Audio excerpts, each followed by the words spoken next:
Something's happening. We've known it for a long time. The West knew it. Serious problem. America is addicted to oil.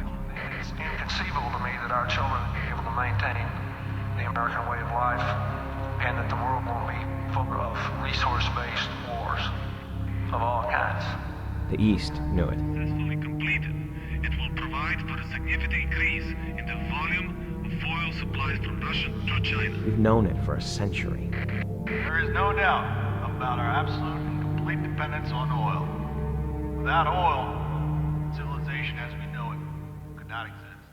Video game developers of Oil all is running sizes out. are forced to compete for audiences' attention, and in no genre is that It's what competition we grew more up in. stiff than first-person Post-Middle shooters. East, post-oil, Dominated by post-everything. titans like Activision's Call of What Duty they call and the EA's long Battlefield, emergency. THQ's sole objective of taking a started slow. portion of that Little market things share first. was seen as a Words daunting, pump. nearly impossible task. That hot summer A of project born of 2008. ambition, Chaos When the blackouts Studios started and their lasting parent weeks. company, THQ, would soon discover Think about that the same problems that just ambition tried to from which survive. Frontlines, Fuel We of watched War, them was conceived would be its undoing. This is the history of The Frontlines, storm Fuel is of coming. War.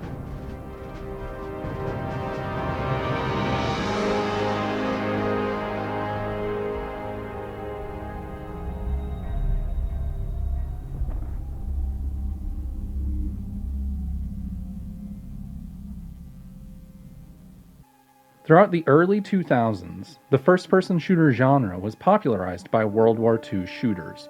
Every year, new Medal of Honor, Call of Duty, and Battlefield games were consumed by a fan base with seemingly unending demand.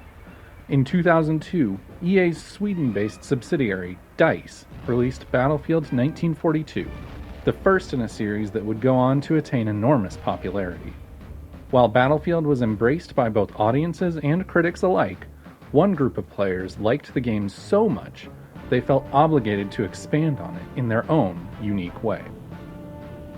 Founded in 2003, Trauma Studios was comprised of a group of players sharing in a singular vision for modifying Battlefield to provide a new experience for like-minded fans. Thus, the Battlefield 1942 Desert Combat mod was born. Trauma Studios utilized the tools and assets already existing in Battlefield 1942, along with some original creations of their own, and shaped them into a new multiplayer experience that saw players colliding in a Gulf War setting rather than World War II.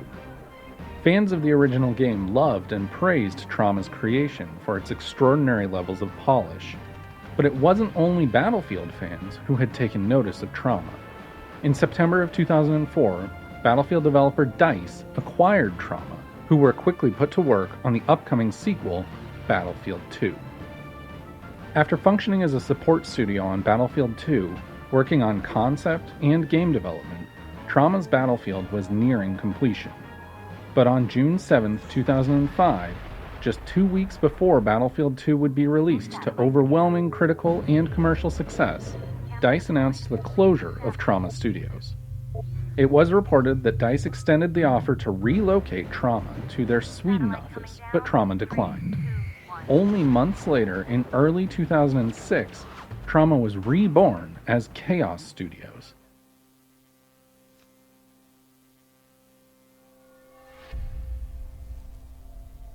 With a new parent company and publisher, THQ.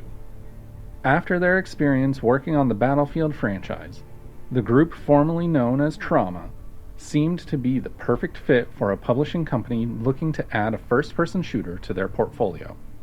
THQ formed Chaos Studios with the intent of developing their own Battlefield and Call of Duty competitor, a game that would eventually be known as Frontlines, Fuel of War. From their inception, Chaos was determined to create something unique in a genre that was often criticized for lacking any distinguishable or defining features. As a result, the decision to tell their story not from the perspective of a soldier on the battlefield, but instead a wartime correspondent, Wayne Andrews, was made relatively early in development. To Chaos, Andrews was more storytelling device than character.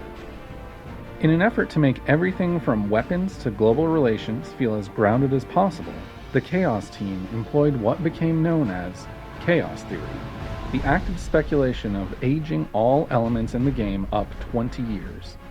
Chaos General Manager Frank DeLice described it as evaluating a weapon, alliance, or resource and imagining how that will develop over 20 years. And so the allied and enemy factions and resource-driven conflict of the fictional world of Frontlines was born. Conceptually, Frontlines was extremely ambitious. While Chaos was focused on PC as their primary development platform, they were able to utilize features unique to each console to tailor the experience. But despite their differences, Chaos had plans to bring the most iconic and fundamental features to every version of the game. In an interview with GameSpot, senior producer Joe Halper stressed the focus on dynamic gameplay, creating unprecedented levels of replayability for the first-person shooter genre. Halper emphasized the use of dynamically destructible environments to significantly change the battlefield as the player progressed throughout each level. By spreading objectives out across the levels, then letting the player decide which order those objectives would be accomplished in, and strategically placing weapons and drones near each objective, Chaos opened new avenues for players to approach each situation. With their sights set on a dynamic single-player experience built for 2 consoles and needing to scale to a multitude of different PC hardware configurations, Chaos was forced to make concessions. In the lead-up to release, Halper was forthcoming with media outlets about those concessions that had been made and why. When asked about terrain deformation, Halper responded, "We looked into it, but it's a bit more of an arcadey feel, and we decided to pass by that." Chaos also cited their chosen engine, Unreal's limited capability on the 360 and delayed development on the PS3 as a source of frustration. Executives at Chaos even went as far as to point to the limited RAM capacity of the PlayStation 3 having difficulty maintaining the sheer size and scope of the levels being developed, stymieing their development team. 6 months prior to the game's release, the signs of empty promises were beginning to surface. With each passing day, it became increasingly clear to THQ that the PS3 version of the game wasn't coming along as quickly as its Xbox and PC counterparts. On January 18, 2008, just over a month before the game's scheduled release date, Destructoid.com reported that the PlayStation 3 version of Frontlines had been canceled. A leaked company-wide email from popular retailer GameStop broke the news that PlayStation owners would not be on the front lines. 5 days of silence passed, and on January 23rd, THQ confirmed the cancellation, in a statement from CEO Brian Farrell.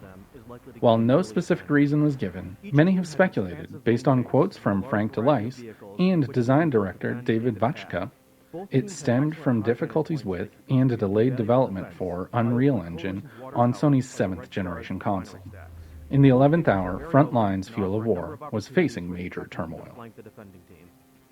Ambition had gotten the better of Chaos on several different fronts, but despite the PlayStation cancellation, the studio pressed forward on the 2 platforms for which they were still developing. In the final month before release, Vachka touted the game as, quote, an evolution of the genre with a high level of intensity, end quote.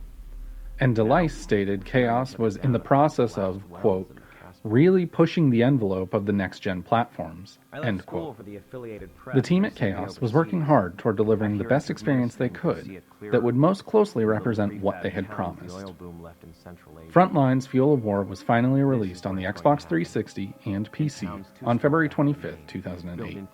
While technically the first game from Chaos Studios, the team's work on the Battlefield franchise during their time as Trauma Studios rightfully garnered respect from both players and critics alike. THQ had resurrected Trauma Studios to put their best foot forward in the war against EA and Activision. With a Frontline sequel already conceptualized at Chaos, it was only the awaiting of sales figures keeping THQ from giving the green light and turning Frontlines into a franchise.